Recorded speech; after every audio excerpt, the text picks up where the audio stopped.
Assalamualaikum warahmatullahi wabarakatuh. Perkenalkan, nama saya Fadila Septianti dengan NIM 25221. Baiklah, di sini saya akan menyampaikan sedikit informasi mengenai kontrol unit. Yang A, fungsi dan operasi kontrol unit. Fungsi dari kontrol unit ialah: pertama, mengambil atau membaca instruksi. Yang kedua, mode pengalamatan mempengaruhi seberapa cepat suatu siklus instruksi selesai. Terdapat 4 lokasi, yaitu instruksi itu sendiri, register prosesor, memori utama, port I/O. Ketiga, membangkitkan sinyal kontrol yang diperlukan yang sesuai dengan instruksi dalam urutan waktu yang tepat. Yang kedua, operasi. Operasi mengatur kapan alat input menerima data, mengolah, dan menampilkan proses serta hasil pengolahan data. Dengan demikian, semua perintah dapat dilakukan secara berurutan tanpa adanya tumpang tindih antara satu perintah dengan perintah lain. Macam-macam control unit. Yang pertama, single cycle control unit. Proses di single cycle control unit ini hanya terjadi dalam satu clock cycle. Artinya, setiap instruksi ada pada satu cycle.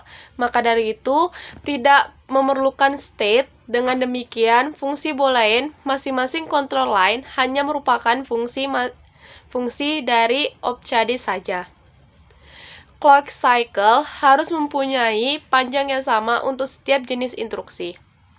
Yang kedua, multi-cycle control unit. Berbeda dengan unit control yang single cycle, unit control yang multi-cycle lebih memiliki banyak fungsi, dengan memperhatikan state dan opcode-nya. Fungsi boolean dari masing-masing output control line dapat dibentuk masing-masingnya akan menjadi fungsi dari 10 buah input logic. Ini dia diagram dasar kontrol kendali.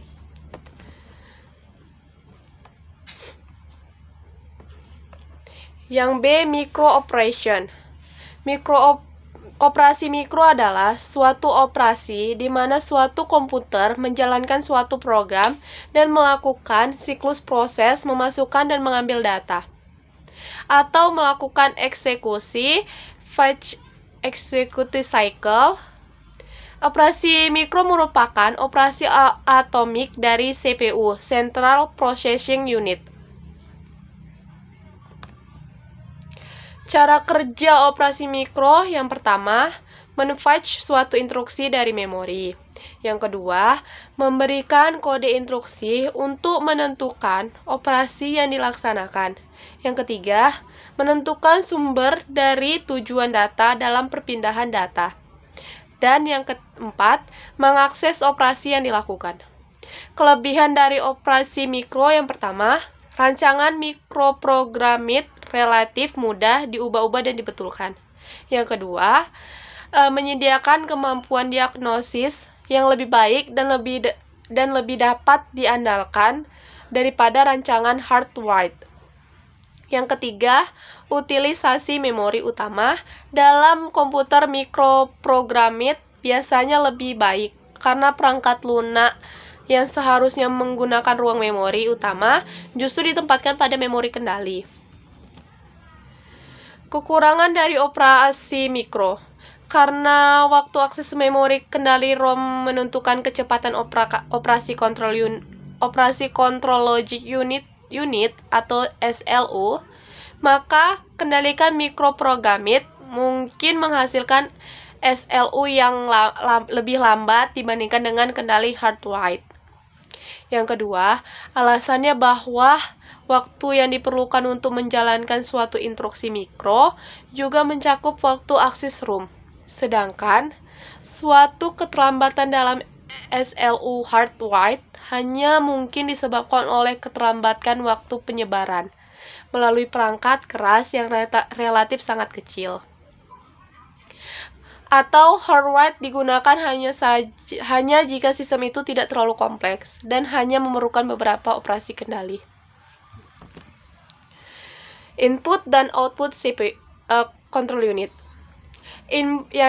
Input control unit yang berfungsi untuk menerima dan membaca input kemudian meneruskan atau disimpan ke memori.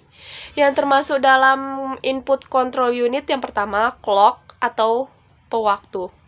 Clock atau pewaktu adalah cara kontrol unit dalam menjaga waktunya. Unit kontrol menyebabkan sebuah operasi mikro atau sejumlah operasi mikro yang bersamaan dibentuk bagi setiap pulsa waktu. Pulsa ini dikenal sebagai waktu siklus prosesor. Flag. Yang kedua itu flag.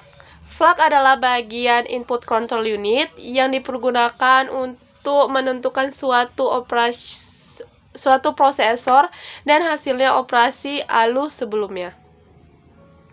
Register instruksi. Register instruksi adalah opcode instruksi saat itu digunakan untuk menentukan operasi mikro mana yang akan dilakukan selama siklus eksekusi. Yang terakhir, sinyal kontrol. Sinyal kontrol adalah sinyal yang mengontrol bus. Dalam bagian bus, kontrol bus sistem memberikan sinyal-sinyal ke unit kontrol, seperti sinyal-sinyal interrupt dan acknowledgement. Yang kedua, output control unit. Berfungsi untuk menerima hasil pengolahan dari data CPU melalui memori. Yang termasuk dalam output control unit itu yang pertama, sinyal kontrol di dalam prosesor terdiri dari dua macam. Sinyal-sinyal yang menyebabkan data dipindahkan dari register yang satu ke register yang lain. Dan sinyal-sinyal yang dapat mengaktifasi fungsi-fungsi alur tertentu. Yang kedua, sinyal kontrol bagi bus. Adalah kontrol sinyal ini juga terdiri dari dua macam. Yang pertama, sinyal kontrol bagi memori, dan yang kedua, sinyal kontrol bagi modul-modul I/O. Sekian informasi mengenai kontrol ini dari saya. Saya akhiri dengan Assalamualaikum warahmatullahi wabarakatuh.